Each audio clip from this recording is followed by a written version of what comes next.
नमस्कार, मी शीतल राजे शिर्के. लोकवृत्तामध्ये तुम्हा सर्वांचे स्वागत. पाहूया ठळक घडामोडी. तळबीडच्या पेयजलमध्ये लाखोंचा भ्रष्टाचार, ग्रामस्थांकडून आरोप, प्रशासनास निवेदन, उपोषणाचा इशारा. 11वी प्रवेश प्रक्रियेस मंगळवारपासून प्रारंभ, शिक्षण अधिकाऱ्यांकडून वेळापत्रक निश्चित. ओढे नामशेष होताना प्रशासन बघ्याच्या भूमिकेत, कनेर धरण येथील प्रकार. तालुका पोलीस ठाणे देशात टॉप 10 मध्ये, केंद्रीय स्तरावरील पाहणीनंतर होणार गौरव. ब्रिटिशकालीन तलाव कोरडा ठप्प, 500 एकर विस्तीर्ण आणि 35 फूट खोल ब्रिटिशकालीन पूल ओस. इंग्रजी शाळांमुळे अंगणवाड्या ओस, मुले गोळा करण्यासाठी सेविका मदतनीसांची होते दमछाक. बेकायदेशीर वाळू वाहतूक प्रकरणी 14 ट्रक चालकांना 8.5 लाखांचा दंड. कास पठारावरील टोपरी गारवीची मनमोहक फुले केव्हाच गेली जळून. वाहनांच्या ई लिलावाला प्रतिसादच मिळेना जिल्हा परिषदेत, 28 जूनला जाहीर लिलाव होणार. आणि तूरला 400 रुपये वाढ, केंद्र सरकारकडून MSP जाहीर. बातमीपत्र सविस्तर. ऐतिहासिक पार्श्वभूमी असलेल्या कराड तालुक्यातील तळबीड गावच्या पेयजल योजनेमध्ये लाखोंचा भ्रष्टाचार झाला असल्याचा आरोप येथील ग्रामस्थांनी केला आहे. तळबीड येथील वाढीव लोकसंख्येचा विचार करून शासनाने राष्ट्रीय पेयजल योजनेला मंजुरी दिली. योजनेसाठी 1 कोटी रुपयांची तरतूद झाल्यानंतर 4 वर्षांपासून या योजनेचे काम सुरू होते. काही ग्रामस्थांनी माहितीच्या अधिकाराखाली या कामाची माहिती मागवली असता त्यात भ्रष्टाचार असल्याने त्रुटी निर्माण झाल्या व मोठी योजना होऊनही वेळेवर पाणी मिळत नसल्याचे पुढे आल्याचे ग्रामस्थांनी सांगितले. ग्रामस्थांनी दिलेल्या निवेदनात म्हटले आहे की तळबीडमध्ये 4 वर्षांपासून पेयजल योजनेचे काम सुरू आहे. योजनेतील त्रुटीबद्दल ग्रामस्थांनी स्थानिक प्रशासन व वरिष्ठांकडे तक्रार करूनही त्याची दखल घेतली जात नाही. त्यामुळे माहितीच्या अधिकाराखाली योजनेची माहिती मागवली असता योजनेसाठी निकृष्ट दर्जाचे साहित्य वापरून ग्रामस्थांची आर्थिक फसवणूक झाल्याचे स्पष्ट होत आहे. निविदा प्रक्रियेतील साहित्य व प्रत्यक्ष वापरलेले साहित्य यामध्ये मोठा फरक असल्याने तळबीड गावात अद्यापही पुरेसा पाणी पुरवठा उपलब्ध होत नाही. नळ जोडणीसाठी शासनाने अनुदान दिले असताना ठेकेदार व स्थानिक प्रशासनाने ग्रामस्थांकडून जादा पैसे घेऊन शासनासह ग्रामस्थांचीही मोठी आर्थिक फसवणूक केली आहे. काही ग्रामस्थांना या योजनेच्या लाभापासून वंचित ठेवण्यात आले आहे. योजनेतील त्रुटीविषयी ग्रामसभेत वेळोवेळी ठराव करूनही ठरावाविरोधात नियमबाह्य काम करण्यात आले आहे. तसेच गावाच्या वृक्ष लागवड कार्यक्रमात व मागासवर्गीय लोकांच्या 15% निधी खर्चातही आर्थिक भ्रष्टाचार झाल्याचा आरोप ग्रामस्थांनी केला आहे. आम्ही तळबीड गावचे ग्रामस्थ असून माझं नाव देवदास उत्तम रकटे आहे. गावामध्ये चालू असलेल्या राष्ट्रीय ग्रामीण पेयजल योजनेमध्ये मोठ्या प्रमाणावर भ्रष्टाचार झाला आहे असे उघडकीस आले आहे. जे आम्ही माहितीच्या अधिकारात माहिती मिळवली त्यात आम्हाला असे दिसले आहे की मंजूर काम आणि प्रत्यक्ष झालेले काम यात बरीच तफावत आहे. खूप कामे टाळली गेलेली आहेत आणि प्रशासनाकडून आम्हाला वारंवार कामे पूर्ण झाली असे उत्तर देण्यात आलेले आहे. याबाबत आम्ही प्रशासनाकडे वेळोवेळी आवाज उठवला आहे तरी आम्हाला पंचायत समिती पातळीवर कोणतीही दखल घेतली गेली नाही. त्यामुळे आम्ही असे ठरवले आहे की आता मुख्याधिकारी जिल्हा परिषद सातारा व कार्यकारी अभियंता जिल्हा परिषद सातारा यांच्याकडे निवेदन देणार आहोत. तसेच उदाहरणादाखल हे आपल्याला आपल्या पाठीमागे जे काम दिसते हे मेन लाईनचे, याच्या खाली जॉईंटच्या खाली कोणताही सपोर्ट टाकण्यात आलेला नाही. तसेच कोणत्याही ऑपरेटिंग वॉलला RCC कुंडी बांधण्यात आलेली नाही. तसेच गावाच्या नळ सोडण्यात येईल त्याचे पैसे कंत्राटदाराला इस्टिमेटमध्ये मंजूर असताना 757 रुपये पर कनेक्शन, तरीसुद्धा ग्रामस्थांकडून त्यांनी कोणतेही पावती न देता 700 रुपये या दराने प्रत्येक कनेक्शनला वसूल केलेले आहेत आणि त्याच्याबद्दल कोणतेही समाधानकारक उत्तर दिलेले नाही.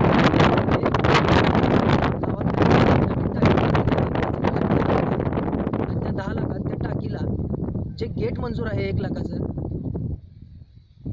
शिवाय फेन्सिंगचे मंजूर आहे ते कुठंच टाकीच्या बाजूला दिसत नाही. तसेच टाकीला कोणत्याही प्रकारचा साधा जिना बसवण्यात आलेला नाही वरती चढण्यासाठी. तर ही काही उदाहरणे आहेत, अशी कामं टाळली गेलेली आहेत ज्याचे पैसे मंजूर होते ते. त्यामुळे प्रशासनानं वेळीच दखल घ्यावी आणि याचा परिणाम असा झाला आहे की गावात आज 8व्या ते 10व्या दिवशी पाणी मिळत आहे आणि पाण्यासाठी गावाची दुर्दशा होत आहे. धन्यवाद. तुमच्याकडून नळ जोडणीचे कॉन्ट्रॅक्ट ठेकेदारांनी किती पैसे घेतले? 700 रुपये. तुम्हाला त्याची काही पावती नाही दिलेली? नाही. तुमच्याकडून किती घेतले? 700 घेतले.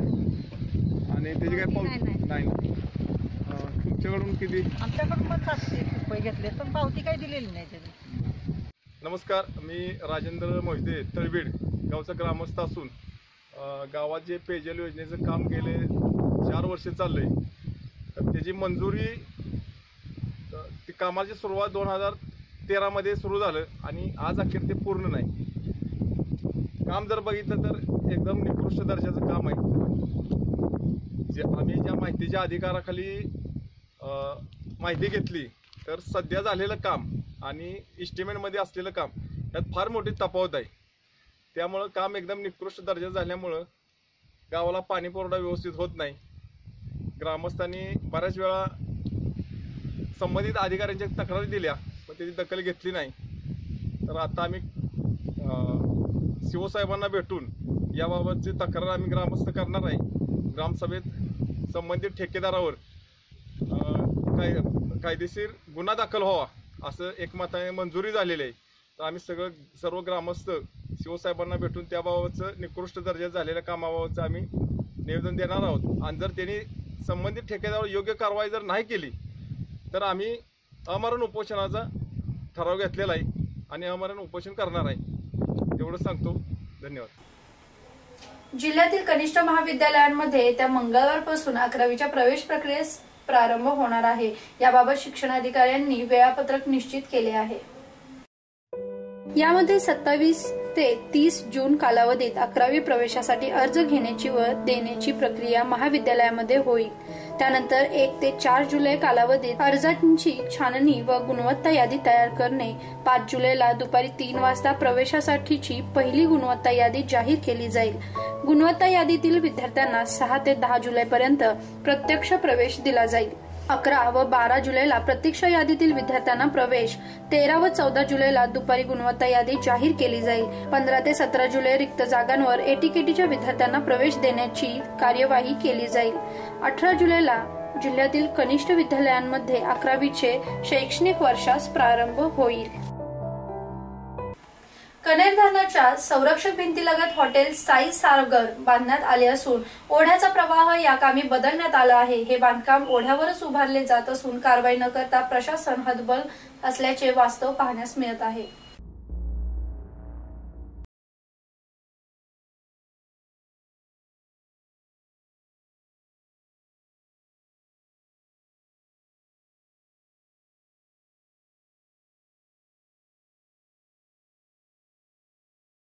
धरणाच्या सुरक्षेचा गहन प्रश्न असताना हे व्यावसायिक बांधकाम थाटण्यात आले. हॉटेलमध्ये राहण्याची सोय असल्याने भविष्यात या धरणाची सहज टेहळणी करून कोणीही विध्वंस करू शकते, हे नाकारून चालणार नाही. पाटबंधारे विभागाला याचे काहीही सोयीसुचक नसून या विभागाचे अधिकारी पोलीस आणि महसूल विभागाकडे बोट दाखवून स्वतः नामानिराळे झाले आहेत. न्यायालयाच्या आदेशानंतर या मार्गावरून मध्य हद्दपार झाले असले तरी धरणाच्या लगत आणि संरक्षण भिंतीवर मद्यपींचा मुक्त वारंवार पाहायला मिळतो. असाच काहीसा प्रकार जिल्ह्यातील धरणांवर सुरू असून जिल्हा प्रशासनाने या बाबींकडे गांभीर्याने लक्ष देऊन कारवाई करणे क्रमप्राप्त आहे. शहरातील ओढ्यांवर बोंकाळलेली वैध बांधकामे हा पालिकेसमोर गहन प्रश्न असताना पालकमंत्री विजय शिवतारे यांनी टोपोशीट घेऊन बैठक घेण्याचे सुतोवाच केले आहे. मात्र 2 महिने लोटले तरी पालिकेतील मंत्र्यांच्या बैठकीला अद्याप मुहूर्त लागला नाही. देगाव फाटा येथील MIDCच्या A15 या भूखंडावर प्रदीप साळुंखे यांचे बांधकाम ओढ्यावर सुरू आहे. त्यानंतर खडबडून जागे झालेल्या जिल्हा प्रशासनाने कागदी घोडे नाचवण्याचे काम गेल्या 15 दिवसात केले. हा भूखंड MIDCने दिला असून त्याच्याशी महसूल विभागाचा संबंध नसल्याचे सांगून महसूल अधिकाऱ्यांनी हात वर केले आहेत. वास्तविक हे बांधकाम ओढ्यावर उभे राहिले असून कारवाई न करताना प्रशासन हतबल असल्याचे वास्तव पाहण्यास मिळत आहे. कन्हेर धरणाच्या संरक्षण भिंतीलगत हॉटेल साई सारंग बांधण्यात आले असून ओढ्याचा प्रवाह या कामी बदलण्यात आला आहे. या बेकायदेशीर बाबींना वेळीच ठेचण्याचे काम प्रशासनाकडून अपेक्षित असताना तेही होत नाही. उलट या धनधानक्यांसाठी कायदा वेगळा आहे का असा प्रश्न निर्माण होत आहे.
देशातील पोलीस ठाण्यांमध्ये स्मार्ट असणाऱ्या टॉप 10 मध्ये सातारा तालुका पोलीस ठाण्याची वर्णी लागण्यासाठी आवश्यक ती स्मार्ट तयारी पूर्णत्वास गेली आहे. पश्चिम महाराष्ट्रात केवळ 2 पोलीस ठाणी टॉप 10 साठी उतरली असून लवकरच एका समितीकडून त्यांची पाहणी होणार आहे.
मेहनत घेत आहेत. कनेक्शन रेट वाढवण्यासाठी, पेंडन्सी कमी करण्यासाठी, बुद्धिमान डिस्पोजलसाठी, डिटेक्शनसाठी, रिकव्हरीसाठी सर्व अनुषंगाने स्मार्ट पोलीस स्टेशन निर्मितीसाठी प्रयत्न चालू आहे. मायनी परिसरात 8 दिवसांपूर्वी मान्सूनपूर्व पावसाने हजेरी लावली. त्यानंतर दडी दिल्यामुळे मायनीचा प्रसिद्ध ब्रिटिशकालीन तलाव कोरडा ठणठणीत पडला आहे.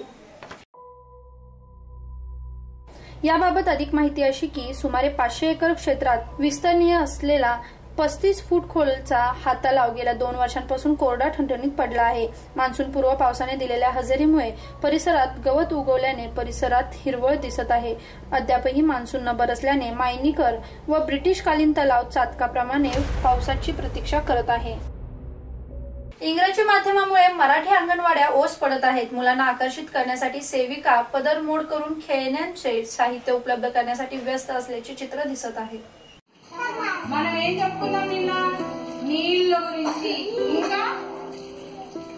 ग्रामीण भागातील पालकांचा ओढ खासगी इंग्रजी शाळांकडे असल्याने आता गावातील बहुतांशी अंगणवाड्या ओस पडत आहेत. मुलांना अंगणवाडीमध्ये आणण्यासाठी अंगणवाडी सेविका व मदतनीस यांची चांगलीच दमछाक होत आहे. मुलांना आकर्षित करण्यासाठी सेविका पदरमोड करून खेळण्याचे साहित्य उपलब्ध करण्यात व्यस्त असल्याचे चित्र सध्या दिसत आहे. इंग्रजी माध्यमामुळे मराठी अंगणवाड्या ओस पडत आहेत. मात्र मराठी अंगणवाड्या वाचवण्यासाठी लोकसहभागाची गरज आहे. दरम्यान याचबरोबर जिल्हा परिषदेच्या मराठी शाळांमध्येही विद्यार्थ्यांची कमतरता भासत आहे. आपल्या शाळेतील अस्तित्व टिकवण्यासाठी शिक्षकांचीही कसरत सुरू आहे. मराठी माध्यम शाळा वाचवण्यासाठी लोकसहभागाची आवश्यकता आहे. यासाठी सर्वांनीच पुढाकार घेतला पाहिजे. कोयना विभागातील शिरळ व गाळखोप गावाच्या हद्दीतून बेकायदेशीरपणे वाळू व माती वाहतूक करणाऱ्या 14 ट्रकवर पाटणच्या महसूल विभागाने धडक कारवाई करून त्यांच्याकडून 8,56,237 रुपयांचा दंड वसूल केला आहे. याबाबत अधिक माहिती अशी की कराड चिपळूण राज्यमार्गावरील शिरळ व गाळखोप गावाच्या हद्दीतून बेकायदेशीर वाळू व माती वाहतूक करणाऱ्या 14 ट्रकवर महसूल विभागाने कारवाई केली. कारवाई केलेल्या ट्रक चालकाकडे नियमापेक्षा जास्त वाळूची वाहतूक व परवाना संपलेल्या तारखेनंतर वाळू वाहतूक केल्यामुळे दंडात्मक कारवाई करण्यात आली. या कारवाईमध्ये महसूल विभागाने 8,56,237 रुपयांचा दंड आकारला आहे. पाटण तालुक्यातील वाळू वाहतूक करणाऱ्या ट्रकवरील ही सर्वात मोठी कारवाई असून या धडक कारवाईमुळे वाळू माफियांचे धाबे दणाणले आहेत. कास पठारावरील टोपली कारवीची मनमोहक फुले केव्हा जळून खाक झाली असून पाने फुले गळून पडली आहेत. मान्सूनच्या दमदार हजेरीनंतर ती मातीत मिसळून नव्याने उभारी घेत असतात. त्यासाठीची वातावरण निर्मिती सध्या पठारावर झाली असून टोपली कारवीच्या फुलांचे अस्ताला जाणारे हे दृश्य पाहायला मिळत आहे. कास पठारावरील टोपली कारवीची मनमोहक फुले केव्हा जळून गेली असून त्याची पाने फुले गळून जमिनीवर पडलेली दिसत आहेत. जिल्हा परिषदेच्या मालकीच्या जुन्या वाहनांसाठी ई लिलाव प्रक्रिया राबवूनही ती फॉल ठरत आहे. आता जाहीर लिलाव करण्याचा निर्णय घेण्यात आला आहे. येत्या 28 जून रोजी जिल्हा परिषदेतील जुन्या वाहनांचा जाहीर लिलाव होणार आहे.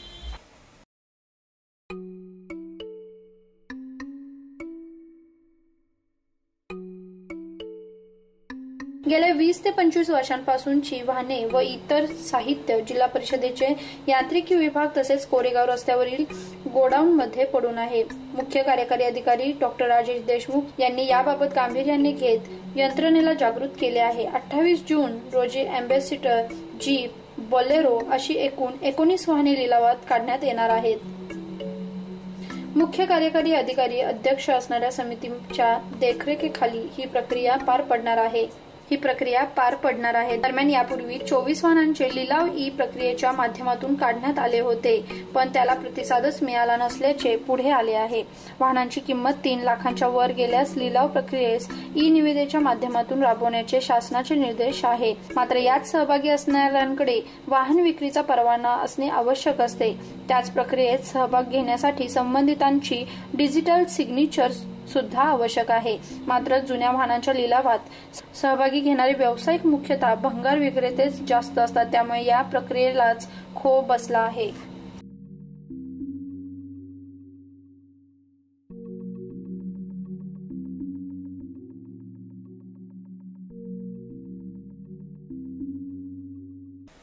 दोन 2017-18 मधील खरीप हंगामासाठी कापूस आणि भाताला बोनस दिलेला नाही. तुरीला 200 रुपये बोनस तर MSP मध्ये 200 रुपयांनी वाढ केली आहे. त्यामुळे यंदा तुरीला 5,450 रुपये प्रति क्विंटलचा दर राहील.